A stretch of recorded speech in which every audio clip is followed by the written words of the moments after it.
Hello বন্ধুরা, চলে আসলাম আবার নতুন আরও একটি ভিডিও নিয়ে। আপনারা অলরেডি দেখতে পাচ্ছেন আমার মনিটরে অ্যাডোবি ইলাস্ট্রেটরে ছবির এই পিছনের শেপটা আমি তৈরি করেছি। তো এরকম একটা ডিজাইন ছবির উপরে আপনি চাইলে তৈরি করতে পারবেন। তো চলুন দেখে নিই কীভাবে তৈরি করবেন। তো শুরুতে আমি এটাকে ছোট করে ডান পাশে রেখে দিলাম। এরপরে আমি এলিফিসেস টুল থেকে কিবোর্ডের অল্টার শিফট চেপে ধরে এরকম একটা শেপ নিয়ে নিচ্ছি। এরপরে এটা সিলেক্ট থাকা অবস্থায় আমি এডিট অপশন থেকে কপি এবং আবার এডিট অপশন থেকে পেস্ট ইন ফন্ট এইটাকে দেওয়ার পরে আমি কিবোর্ড থেকে অল্টার শিফট চেপে ধরে এইভাবে ছোট করে নিয়ে আসব। তো ছোট করে নিয়ে আসার পর টোটালটাকে আমি সিলেক্ট করে নিব। দুঃখিত, এটাও সিলেক্ট হয়ে গেছে, এটা সরিয়ে দিই। তো টোটালটাকে আমি সিলেক্ট করে নিব। সিলেক্ট করার পরে টুলবারের এখানে এটা থেকে এভাবে আমি মাঝখানের এটাকে সরিয়ে নিব। তো এরপরে আমি আবারও এলিফেসেস টুল থেকে এরকম একটা শেপ আমি তৈরি করব। তো এই শেপটাকে আমি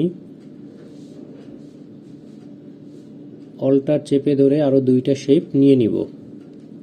এরপরে আমি মাঝখানেরটার কালারটা আমি রেড কালার করে দিব, এভাবে করে নিব। এরপরে একসাথে তিনটাকে শিফট চেপে ধরে সিলেক্ট করে অ্যালাইন থেকে এটার মাঝখানের ডিফারেন্সগুলোকে আমরা ঠিক করে নিব।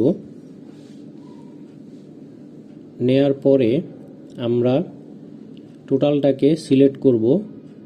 এরপরে সেমভাবে শেপ বিল্ডার টুল থেকে আমরা এই জায়গাগুলোকে আমরা এবং অল্টার চেপে ধরে এটা করব যাতে মাইনাস ফিগার চলে আসে। এরপরে আমরা এটাকে এইভাবে করে নিব। দুঃখিত। এরপরে আবার সিলেকশন টুল থেকে টোটালটাকে আমরা সিলেক্ট করে নিব। এরপরে এভাবে ঘুরিয়ে নিব, একটু ছোট করে নিই, এভাবে ঘুরিয়ে নিব। এইটাকে আমরা বড় করে নিই এবং বড় করার সময় অবশ্যই শিফট এবং অল্টার চেপে ধরতে হবে কিবোর্ডের। এইটাকে আরেকটু বড় করে দিই, তিন সাইজের আমরা দিয়ে দিব, দেখতে সুন্দর দেখাবে। এরপরে আমরা এডিট অপশন থেকে এরপরে আমরা আমাদের যে ছবিটা সেই ছবিটাকে নিয়ে আসব, যে ছবিটা আমরা সেট করব। এরপরে এখানে পেস্ট করে দিব। এটাকে আমরা সাইজ মতো করে নিব।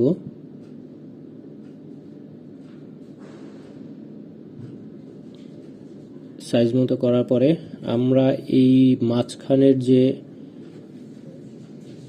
খালি জায়গাটা আছে এখানে আমরা একটা শেপ নিয়ে নিব। এই সাইজের এরকম একটা শেপ আমরা নিয়ে নিব। এটাকে সঠিকভাবে বসিয়ে নিব। শেপটাকে আমরা সঠিকভাবে নিয়ে নিব, এভাবে নিয়ে নিব আমরা। এরপরে এটাকে ছবির উপরে বসাবো এবং ছবিটাকে আরেকটু বড় করে নিই। ছবিটাকে আমরা এভাবে বড় করে নিব। এরপরে এটাকে আমরা শিফট চেপে ধরে দুইটা একসাথে সিলেক্ট করব। সিলেক্ট করে মেক ক্লিপিং মাস্ক করে দিব। এরপরে এটাকে আমরা পারফেক্টলি ভাবে এখানে বসিয়ে দিব, এভাবে বসিয়ে দিব। এরপরে টোটালটাকে আমরা সিলেক্ট করে গ্রুপ করে দিব। তো গ্রুপ করার পর আপনারা দেখতে পাচ্ছেন এরকম একটা ডিজাইন তৈরি হয়ে গেল এবং খুব সহজে এই ডিজাইনটা আপনারা করতে পারবেন। নিজের ছবি পিছনে এরকম একটা ডিজাইন করে আপনারা এটা প্রিন্ট আউট করতে পারবেন। তো অ্যাডোবি ইলাস্ট্রেটর থেকে খুব সহজেই এটি করতে পারবেন। তো আপনারা দেখলেন কিভাবে আমি করলাম, এভাবে আপনারাও করে নিতে পারবেন। তো বন্ধুরা, আজকের মতো ভিডিওটি এ পর্যন্তই। ভিডিওটি ভালো লাগলে অবশ্যই আমার চ্যানেলটি সাবস্ক্রাইব করবেন, অবশ্যই বেল আইকনটি ক্লিক করে রাখবেন যাতে পরবর্তী ভিডিওগুলো আপডেট পেতে পারেন। ধন্যবাদ সবাইকে।